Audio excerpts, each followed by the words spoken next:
We all want to see God do amazing and impossible things. But if we're truthful, we really don't ever want to be in a situation where he actually needs to do amazing and impossible things. If we had our choice, things would come easy. But in our carnal minds, God's promises can lose their power if everything is easy. The Lord will do great wonders among you, but it's not going to come easy. We've seen this play out in Scripture. Abraham would be the father of many nations, but he and Sarah had to trust God through years of infertility and a move to an unknown land in their old age. Joseph would become a top employee for the Pharaoh in Egypt and ultimately be the catalyst to lead his people to resources and survival.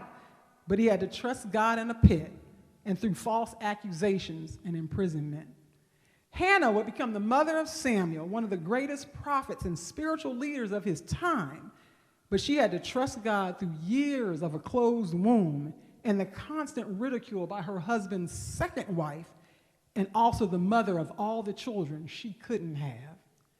Paul would become one of the greatest apostles who walked the face of the earth, one of the greatest communicators of the gospel, and he would write most of what we know to be the New Testament today.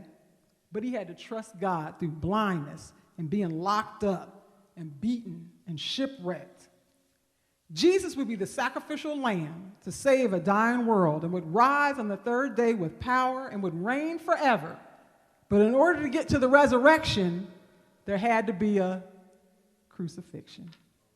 God has many promises, but he never promised a life without trouble. Why? Because life doesn't consist of just one challenge or just one valley or just one Jordan River to traverse. In this life, we will have trouble. We are either in a storm, going into a storm, or just coming out of one. We need Jordan River experiences to build our faith so that when times get hard, when we're facing an impossible situation, we can remember from where God has already brought us. Crossing the Jordan River was not the only challenge the Israelites were going to face before possessing the land. There were enemies on the other side that they would need to defeat. And then, of course, there's that wall that was around the city of Jericho that would need to come down. God knew all of this, so he had to take them across the Jordan River to build their strength and resolve and encourage them that they could follow him, that they could trust him through everything. You can follow him. We can trust him in everything.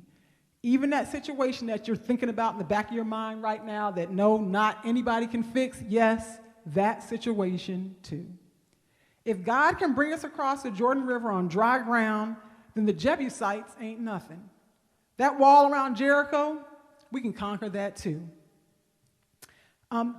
We've had the pleasure, because of the quarantine, to have our oldest son, Jalen, home because he was furloughed from his job, so he, had some free time. So he thought he'd come home and hang out. I mean, if you got to be shut in and have to stay home, you might as well do it around some people that you love and around family, right? So one night we were sitting at the kitchen table and we were playing Uno.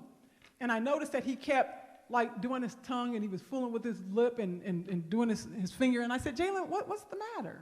And he said, it's my mustache. It's too long. It's been bothering me. My barber normally keeps that tight, but because all the barbershops and everything are closed, I just haven't been able to get that taken care of. And I said, well, honey, why don't you just get some scissors and just snip it off a little bit?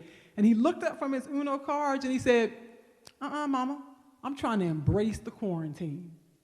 And ever since then, when he said it, and even since then, that statement has resonated with me. Embrace the quarantine. That really was a strong statement of faith because so many of us are ready to be done with the quarantine. So many of us are ready to get back to normal. So many of us are ready to regain the lives that we had. Even last night, I was sitting at the dining room table and I was painting my nails. And so Jaron came in and he said, Mama, what are you doing? I said, I'm doing my own nails. I jokingly said, I said, can you believe that? I said, this quarantine got me painting my own fingernails. What type of foolishness is that?